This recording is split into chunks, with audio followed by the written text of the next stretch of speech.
فيلمنا بيبدأ وقت ضرب القوات الألمانية الجوية لبريطانيا واستمرار الحرب بينهم، وكانت الأهالي هم اللي بيقعوا ضحايا بسبب القصف اللي بيحصل على بيوتهم. وبيكون في عيلة مكونة من 5 أفراد، ولأن الأم كانت مرعوبة عليهم بمجرد ما بيحصل أي قصف قريب من بيتهم بيستخبوا في أقرب ملجأ ليهم. ولكن الابن الثالث إدموند بيرفض إنه يستخبى من غير ما يكون معاه صورة والده المتوفي في الحرب، وبيجري بيتر أخوه الكبير وراه عشان ياخده بالعافية من البيت. وبيروحوا لإخواتهم لوسي وسوزان وبيفضلوا مستخبين لحد ما القصف ينتهي، وبتلجأ مامتهم إنها تبعتهم يعيشوا في بيت بعيد عن مسار القصف. وبيكون الأستاذ كريك صاحب البيت متطوع لمساعدتهم واستقبالهم. وبعد ما بيسافروا لمكان البيت بيقابلوا كبيرة الخدم السيدة ماكريدي اللي بتقول لهم قوانين البيت اللي يمشوا عليه، وانهم لازم يكونوا هاديين ومفيش جري في البيت وممنوع لمس التماثيل التاريخيه، والاهم ان محدش يزعج الاستاذ كريك. وبيجي الليل وبيحاولوا كلهم انهم يطمنوا لوسي اختهم الصغيره ان مامتهم بخير ومفيش حاجه هتحصل لها. وبتعرض لوسي عليهم انهم يلعبوا استغمايه هم الاربعه، وبيكون الدور على بيتر انه يعد لحد 100 عشان كلهم يستخبوا. وبتفضل لوسي تدور على مكان تستخبى فيه في كل البيت لحد ما بتدخل اوضه فاضيه ما فيهاش غير دولاب صغير، وبتقرر انها تستخبى فيه جوه الدولاب وسط الهدوم. وبتدخل الدولاب وبتفضل ترجع ورا بين الهدوم لحد ما بتلاقي ان في مكان كبير جدا وراها والتلج مغطي كل الاشجار الموجوده حواليها. وبتلاقي نفسها بعدت عن مدخل الدولاب لحد ما بتلاقي عمود نور منور قدامها، وبتروح تقف تحته وبتسمع صوت حد بيتحرك حواليها، وبتتفاجئ بشخص شكله غريب قدامها، واول ما بيشوفوا بعض بيصرخوا وبيستخبوا من بعض. وبتحاول لوسي انها تقرب منه عشان تطمنه، وبتلاقي الشخص اللي قدامها جسمه نص انسان ونص حيوان، وبيقدم لها نفسه ان اسمه تومنوس وانه من مدينه نارنيا. ونارنيا دي هي كل مكان من اول العمود اللي قدامها لحد القلعه. وبتستغرب لوسي ان كل المكان ده موجود في الدولاب.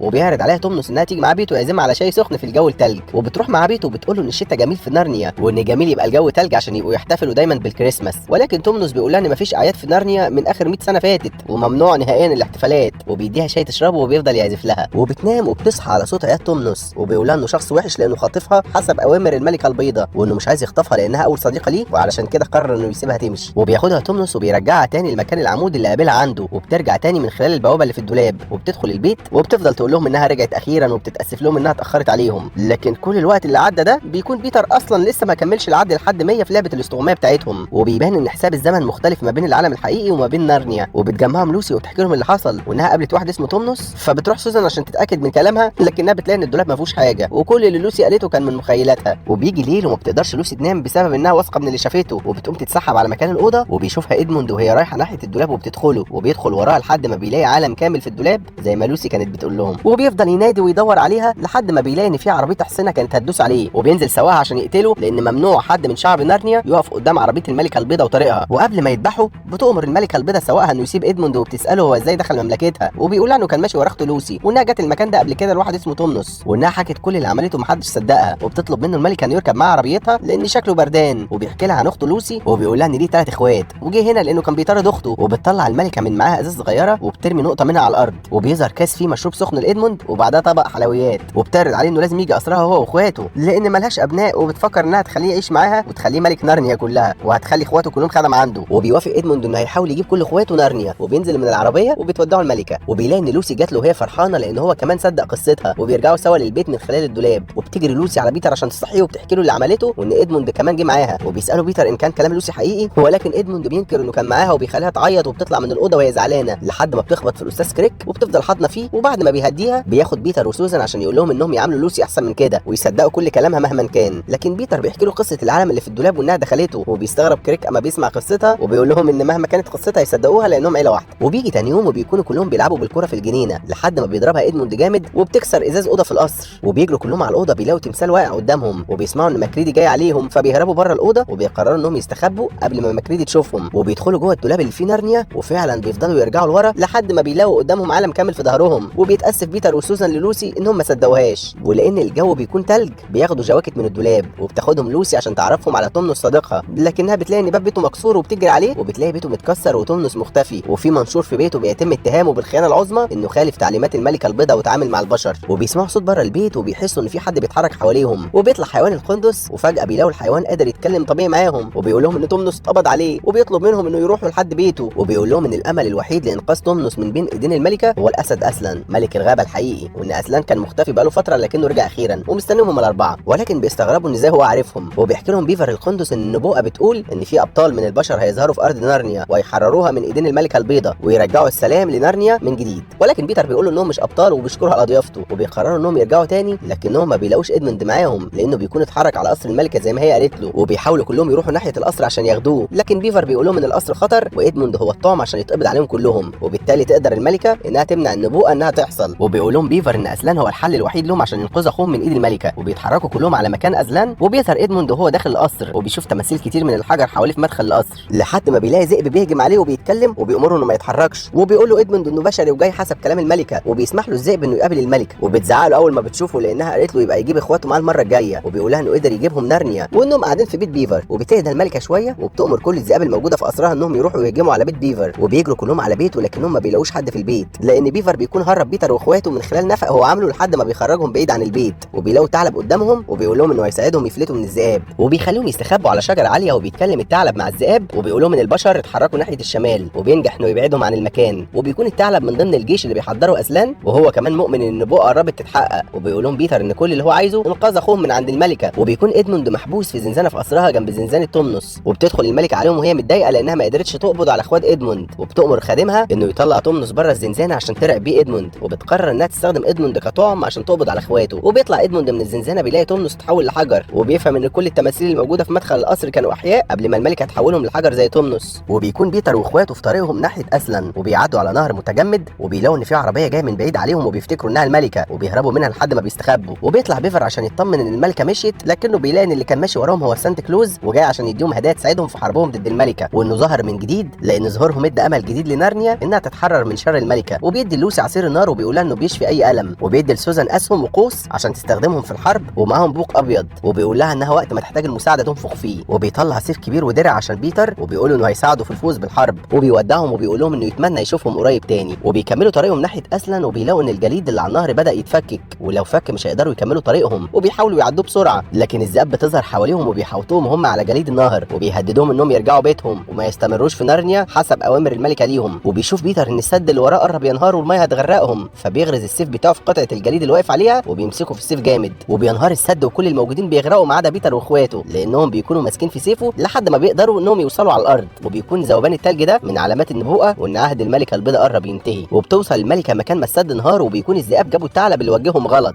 وبتقول الملكه عليه انه خاين، وقبل ما تحاول تقتله بيحاول ادموند انه يدافع عنه، وبيقول لها ان اسلان بيكون جيش عشان يهجم عليها. وبتعرف الملكه خطه اسلان وبتقرر ان هي كمان تبني جيش خاص بيها، وبتقتل الثعلب قدام ادموند عشان تخوفه وتخليه ما يفكرش يخونها. وبيكون بيفر وبيتر وصلوا لمكان بناء جيش اسلان، وبيلاقوا ان الجيش كله مبسوط بوصولهم لحد ما بيوصلوا لخيمه اسلان، وبيكون اسلان عباره عن اسد ضخم وبيرحب بيهم، وبيسالهم عن اخوهم الرابع وبيحكي له بيتر اللي حصل، وبيشرح له بيفر ان ادموند خانهم وراح للملكه. وبيشرح اسلان ان نارنيا مملكه من 4 عروش، وهو واخواته هم اللي يحكموا نارنيا بعد هزيمه الملكه البيضاء. وبيسمعوا بوق سوزان وبيعرفوا ان سوزان في خطر، وفعلا بتكون مستخبيه هي ولوسي فوق الشجره من الذئاب اللي بيحاولوا يقتلوها، لحد ما اسلان وبيتر بيوصلوا لهم، وبيقدر بيتر انه يقتل واحد فيهم وينقذ اخواته، وبيسيب اسلان الذئب الثاني انه يهرب عشان يطاردوه ويعرفوا طريق الملكه وادموند كمان، وبينجحوا انهم يوصلوا لمكان ادموند وبيحرروه قبل ما الملكه تجيلهم، وبياخدوا ادموند وبيرجعوا بيه لاسلان. وبعد ما اسلان بيتكلم معاه بيخليه يرجع تاني لاخواته، وبيقعدوا كلهم وبيقترح عليهم بيتر انه يرجعهم كلهم البيت ويفضل هو عشان يساعد اسلان في الفوز بالحرب. لكن ادموند بيعترض على كلامه وبيقول ان كل اللي حصل ده بسبب خيانته وانه مش هيسيبه ابدا، وبيقرروا كلهم انهم يفضلوا سوا ويساعدوا شعب نارنيا في الانتصار على الملكه البيضاء. وبتقوم سوزان تتمرن على ضرب الاسهم، وبيسمعوا خبر ان الملكه البيضاء طالبه تقابل اسلان وجايه بنفسها تتكلم معاه في خيمته، وبيروحوا وبيشوفوها وهي جايه له، وبتقول له ان من قوانين نارنيا ان اي خاين بيتم تسليمه ليها، والا هيتم تدمير نارنيا كلها ويتم اعدام الخاين، ودي قوانين ما ينفعش تتخالف. وبياخد اسلان الملكه في الخيمه بتاعته عشان يتفاوضوا بخصوص ادموند، وبيقدر يقنعها انها تسيب ادموند معاه مقابل حاجه بيتفقوا عليها سوا من غير ما حد يعرفها. وبيجي الليل وبتحس لوسي ان اسلان رايح لمكان بالليل، وبتصحي سوزان اختها عشان يراقبوه، لكنه بياخد باله منهم وبيطلب منهم انه لازم يروح المشوار لوحده من غير ما يراقبوه، وانهم لازم يثقوا فيه، لكنهم ما بيقدروش ينفذوا كلامه وبيراقبوه من بعيد. وبيلاقوا ان اسلان راح للساحره وسط جيشها وبيعاملوه معامله سيئه وسطهم، وبيكتفوه بعد ما بيحلقوا له شعره، وبيبان ان اسلان اتفق معاه على انها تاخد حياته بدل حياه ادموند. وبتتكلم الملكه مع الجيش بتاعها ان من النهارده نارنيا هتبقى ملك ليهم للابد بموت اسلان، وبترفع ايدها لفوق بالسكينه وبتطعن اسلان وبتقتله قدام لوسي وسوزان وهم مراقبينه من بعيد. وبتؤمر الملكه الجنرال بتاعها بتجهيز الجيش عشان هيهجموا على جيش اسلان ويخلصوا عليه، وبيسيبوا اسلان ميت في مكانه، وبيستنوا لوسي وسوزان ان المكان يفضى، وبيروحوا لاسلان وهم بيعيطوا انه ضحى بنفسه عشان خاطر اخوهم، وبيكون لازم يبلغوا بيتر وجيشه ان الملكه اعلنت الحرب عليهم، وبيقدروا انهم يبلغوهم عن طريق الاشجار اللي حواليهم،